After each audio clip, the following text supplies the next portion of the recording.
Hello. I didn't mention in the last video, did I? Look at this background. Sick.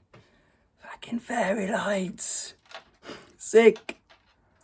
All my books. Look how smart I am. Nice little bookcase. It's my little meditation poof. Smart. Look at all this. At least fucking 40 books there. I've read like 5 of them. So this video is going to be about my dad. And I took a deep breath then, because it's not the easiest subject to talk about. I fucking hated my dad for ages. Like, really, like, had some, like, this negative energy after he died. Because, and this is my view. My brother, my sister, and my mum, I'm sure, have different views on him. So this is my view. He, in the run-up to him dying, probably he died in 2006 and I was 18. And in the run-up to him dying, he was not a very nice man, in my opinion. He struggled with alcohol and he would drink. And it got to the point where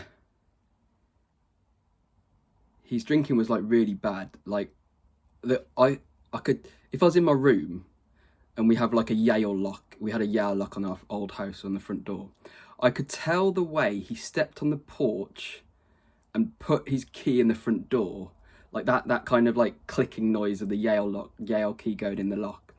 I could tell if he was drunk or not by that, like by the creak the porch made and the sound of the key. I was like, oh fuck, Dad's drunk. And I could tell, and little like 13, 12-year-old me was like, oh no, Dad's drunk. It's really like a sad feeling came over, because there was like a couple of scenarios would happen.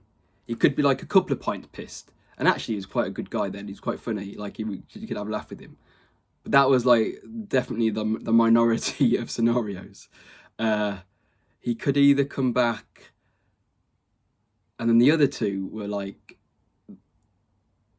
scenarios you just don't want to see your dad in. One, nasty. Just it's everyone's fault but his. Mum hasn't cooked tea.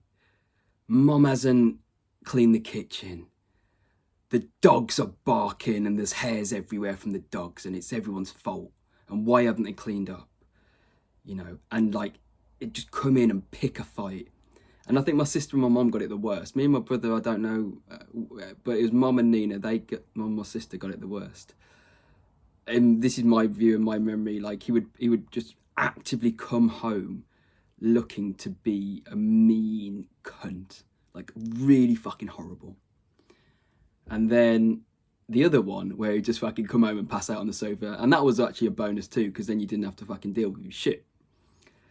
And like, this wasn't every night, but there was periods, and my memory's a bit hazy. There was periods where it could be like a 2-month period where it was a couple of times a week. You know, Saturdays, man, like Saturdays were like, you might not see him on a Saturday. Like, it got so bad for like one summer or two summers that Saturday nights, Mum had to bring us to my granddad's house that we live now, because we just, you know, if Dad wasn't home by like 4 o'clock on a Saturday afternoon, that was it. Game over. He was going to come home and probably be a cunt to my mum and us. And so we would come here to my granddad's. We used to live in Wolverhampton. We now sort of moved here when my granddad passed away. So we would come here, have tea, dinner with my granddad, and then we'd go back about half 11 when he was passed out on the sofa. So we just avoided all his shit. And so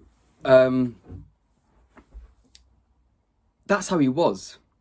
And I remember being 15. This is the point, you know, imagine being 15 and I just came home from school.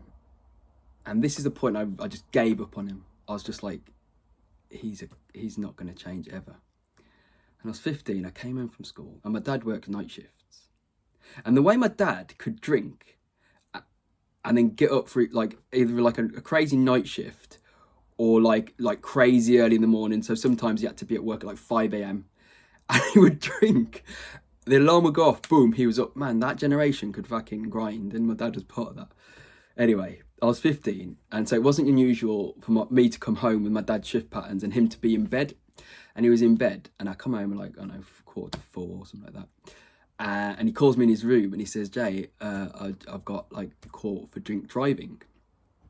And this was like the third time it had happened, you know, and by the time I was 15, you know, or maybe even the fourth, I can't remember. I did talk to my mum about this the other month, and I can't remember what she said.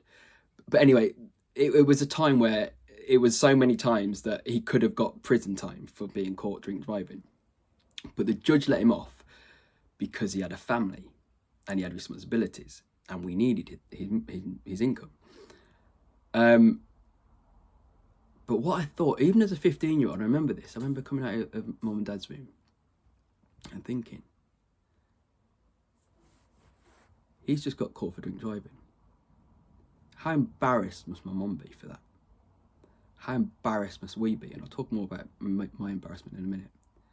He knows he can't drive now, and mum's the only driver. He knows the burden that's put on mum. He knows. He knows mum's going to have to drive us everywhere. He knows that mum's probably going to take him to work, and that's another burden. He just knew that him losing his license was going to put additional strain on mum, on the family, on their relationship, and he fucking did it anyway. You know what I mean? He did it anyway. He got pissed and got in that car. And as a 15-year-old, I didn't lay it out like I just did, but I did that kind of maths in my head. And I was like, he's never going to change. And that's like a big regret for me, because he forced me to think that. And then for the last like 3 years of his life, from me being 15 to 18, I kind of just didn't give a shit, man. I just dismissed him. I just didn't take him seriously. I just didn't like... I'd had like pretty much 15 years of my life seeing him just be horrible. And in those 3 years after, until he died, he was still pretty horrible and like, you know, miserable, and just drank and just like, and I can't remember my dad ever like taking me anywhere, doing fatherly stuff with me, you know, not consistently. And I've got some memories, and actually this is going to be a two-parter, so I'll talk about the other stuff in a moment.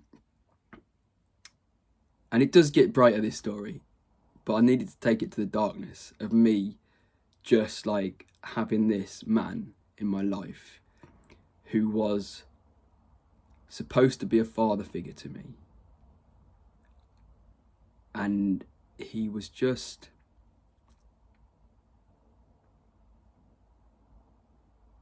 he just wasn't a nice person to be around. He wasn't fun. He was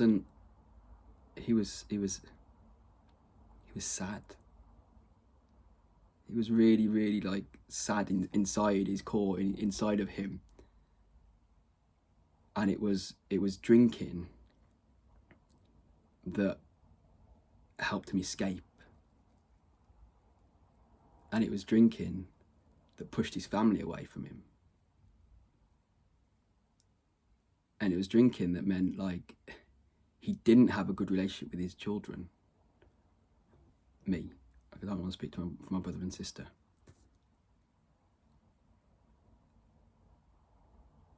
And so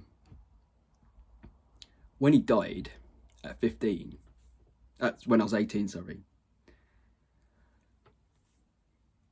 I was happy. I felt relief. I felt at least mum won't have to suffer now. Because mum got the brunt of it, man, like fully. Mum got like both barrels, man.